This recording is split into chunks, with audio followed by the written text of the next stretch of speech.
Welcome to Britain, 61 AD.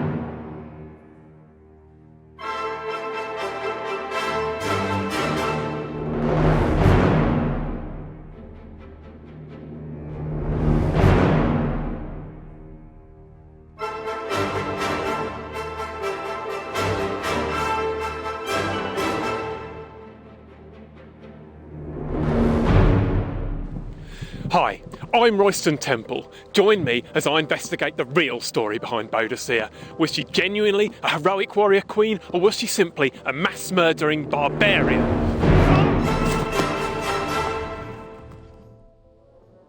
Boadicea was a warrior queen who rebelled against the Roman Empire because they stole her kingdom, raped her daughters, and had her flogged. Her anger was understandable, but her revenge was brutal. She burned the towns of Colchester, London and St Albans to the ground, murdering any Romans or collaborators she could find. Despite the rebellion's initial success, when Boadicea took on a Roman army in open battle, she was defeated and committed suicide rather than allowing herself to be taken prisoner. So the basic facts are well known, but with the help of experts, enthusiasts and modern technology, I'm hoping we can throw some new light on this extraordinary story. Here we are in the Military Command Centre, where a team of modern-day women are going to see if they can succeed where Boadicea failed and defeat the Roman army. I'll introduce you to the team. Joining Tamsin Edwards, our general, and Boadicea will be two lieutenants. We have today Nadine Hammercock, defence correspondent for Fox News, and also Carol Fiennes, a local archaeologist and an expert on the Iceni. So, our team do have two distinct advantages over the Iceni when they actually fought this battle in history. Because first of all, they're able to see a complete overview of the battle, both on the satellite image of the actual historical battlefield, and also they're going to be able to watch the action as it unfolds on the big screen.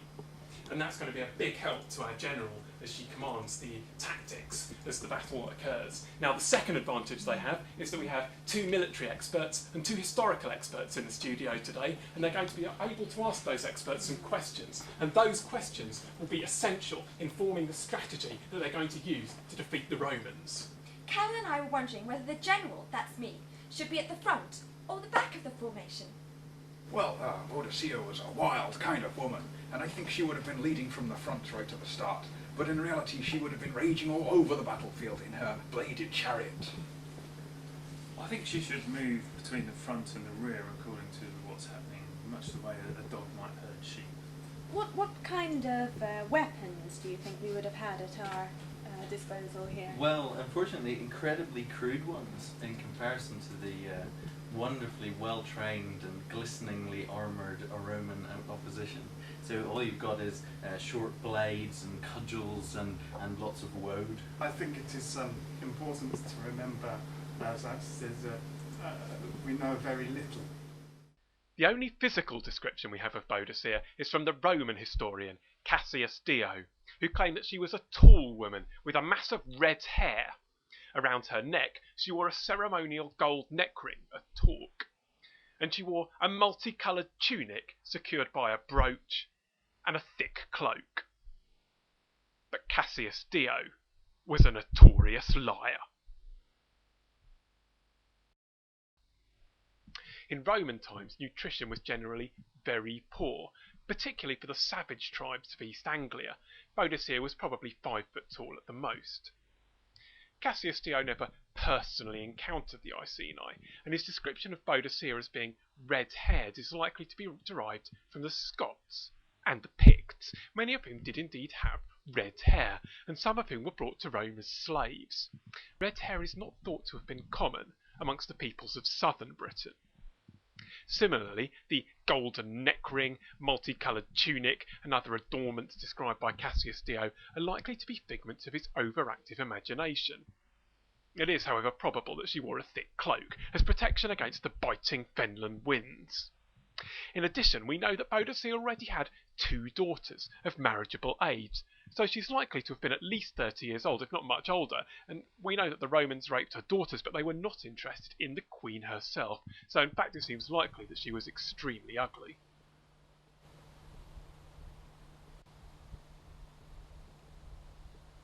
Surely if Boadicea's rebellion happened today, we'd call it a terrorist atrocity. Well, that's assuming you say it is a rebellion. I mean, what you could say is that this was a woman, driven to defend herself and to defend the British way of life against an invader.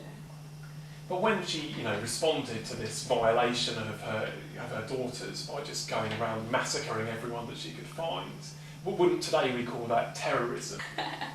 Well, you have to understand that the Romans, in essence, came and were trying to subjugate her people who had been in possession of the land since anyone could remember. And so the Romans were the invading force. But surely what the Romans had been doing is bringing civilization to a society that previously hadn't really known how to build things. Well, they did have buildings. They were just a different sort of building. They used different materials that were a lot more readily available to them than materials that mud, wattle, daub, wood. They did a lot of work with wood, thatching, skills that the Romans actually didn't have at the time. So we're trying to answer the question, what was Boadicea's real name? Dr. Van Ooft, can you help us with that? Sorry? Van Ooft. Oh, your name. Okay, so Dr. Van Ooft, can you help us with Boadicea's name?